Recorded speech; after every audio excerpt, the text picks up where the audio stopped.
আজ তোমাদের সাথে অবাক করা কয়েকটি টিপস শেয়ার করব, যা শুনলে তোমরা রীতিমতো চমকে যাবে। এই টিপসগুলো মেয়েদের জন্য এতটাই কাজের হবে, তাই ভাবলাম আমি তোমাদের সাথে শেয়ার করি। তো অবশ্যই প্রথম থেকে শেষ পর্যন্ত ভিডিওটা দেখতে থাকো, তাহলে বুঝতে পারবে যে কি টিপস আমি তোমাদের সাথে শেয়ার করেছি। আর এই টিপসগুলো ব্যবহার করলে তোমরা মাসে শেষে হাজার হাজার টাকা জমাতে পারবে। দেখে নাও তাহলে আমার আজকের ভিডিওটি। আসসালামু আলাইকুম, কেমন আছো তোমরা সবাই? আনিসা লাইফস্টাইল ব্লগে তোমাদের আরেকবার স্বাগত জানাই। কাছে দূরে যে যেখান থেকে আমার ভিডিওটি দেখছো, আশা করছি তোমরা সবাই অনেক ভালো আছো। আলহামদুলিল্লাহ আমরাও অনেক ভালো আছি।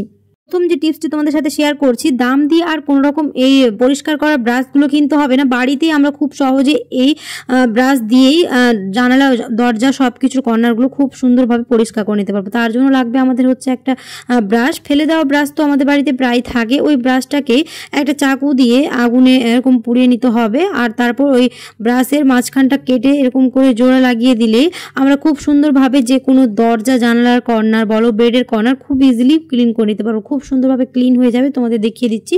তো এটাও একটা খুবই অত্যন্ত গুরুত্বপূর্ণ টিপস, তাই তোমাদের সাথে শেয়ার করলাম। আর মেয়েদের জন্য খুবই একটা হেল্প হবে এবং মাসের শেষে তোমরা টাকাও জমাতে পারবে। 2 নম্বর টিপস হচ্ছে, এরকম চামচটাকে আমরা আগুনে গরম করে নেব। তারপর এরকম একটা ছোট একটা বাটি নিতে হবে। বাটিতে এরকম করে ফুটো করে নিতে হবে। এই ফুটো করে নিলেই আমরা হাজার হাজার টাকা বাঁচাতে পারবো বাথরুমের জন্য। আর দাম দিয়ে আর বেশি খরচ করে ওডোনিল কিনতে হবে না। খুব সহজে আমরা বাথরুমকে দুর্গন্ধমুক্ত আর ফ্রেশ করে নিতে পারবো। তার জন্য আমাদের লাগবে হচ্ছে ডিটারজেন্ট। যে কোনো ডিটারজেন্ট পাউডার থাকলেই হবে, তবে আমি এখানে নিয়েছি ডিটারজেন্ট পাউডার, আর নিয়ে নিব হচ্ছে কমফোর্ট। আর কমফোর্টের সেন্ট কতটা ভালো সেটা আমরা কম বেশি সবাই জানি। এবার এরকমভাবে দিয়ে দিতে হবে যাতে খুব বেশি শুকনো আবার খুব বেশি জল হয়ে না যায়, এরকম যেন মিডিয়াম থাকে। খুব ভালোভাবে মিশিয়ে নেওয়ার পরে কয়েকটা এলাচ দিয়ে দিতে হবে। আর এলাচ আমাদের জীবনে কতটা যে কাজে সেটা আমরা কম বেশি সবাই জানি। তারপর এটাকে বাথরুমের এক কর্নারে রেখে দিতে হবে। তাহলে বাথরুমে তার কোনো আরশোলা বা মাকড়সা তো হবে না, তার সাথে সাথে বাথরুমও থাকবে ফ্রেশ আর দুর্গন্ধমুক্ত। তোমরা এই টিপসটা ফলো করতে পারো, তাহলে আর দাম দিয়ে ওডোনিল কিনতে হবে না। 3 নম্বর টিপস হচ্ছে, রান্নাঘর তো আমরা বরাবরই পরিষ্কার করে থাকি, তারপরে একটা তেল চিটচিটে ভাব থাকে। আর রান্না করার পরে একটা খুব বাজে স্মেল থাকে, সেই স্মেলটাও আমাদের দূর হয়ে যাবে।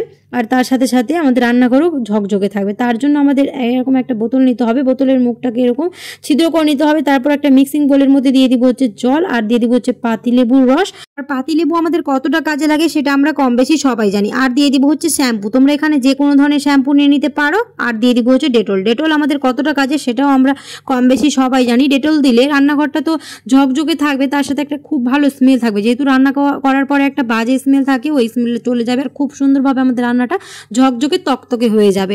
এবার আমি ওই বোতলের মধ্যে এটাকে ঢেলে নেব। আর এই লিকুইডটা আমরা বানিয়ে বছর জুড়ে সংরক্ষণ করে রাখতে পারবো। আর দাম দিয়ে কলিন বা যে কোনো ক্লিনিং স্প্রে আর কিনতে হবে না। বাড়িতে আমরা কয়েকটি উপকরণ দিয়ে খুব সহজেই বানিয়ে ফেলতে পারবো। আর এটা ভালো দিক হলো, এটা আমরা গ্যাসও পরিষ্কার করে নিতে পারবো, তার সাথে সাথে পুরো রান্নাঘরটাকে ক্লিন করে নিতে পারবো। তোমরা এই লিকুইডটা বানিয়ে দেখবে অনেকটাই কাজে আসবে। আর তোমাদের দেখিয়ে দিচ্ছি কতটা ক্লিন আর কতটা নিট হবে। দেখতে পাচ্ছ গ্যাসটা কেমন ছিল রান্না করার আগে, আর দেখো কত সুন্দরভাবে এরকম ঝকঝকে তকতকে হয়ে গেল।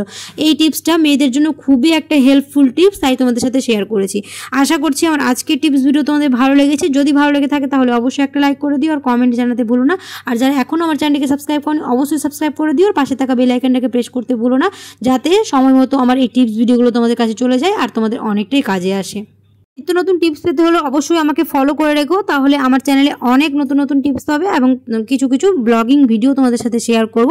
আর অবশ্যই বেশি বেশি করে আমার ভিডিওগুলোতে কমেন্ট করো, যাতে আমার খুব ভালো লাগে। আর অনেকেই আছো ভিডিও দেখে চলে যাচ্ছ, লাইক করো না, অবশ্যই লাইক করে দিও, কারণ তোমাদের একটা লাইক আমাকে অনেক মোটিভেট করে। দেখা হবে পরে একটি টিপস ভিডিওতে। আল্লাহ হাফেজ।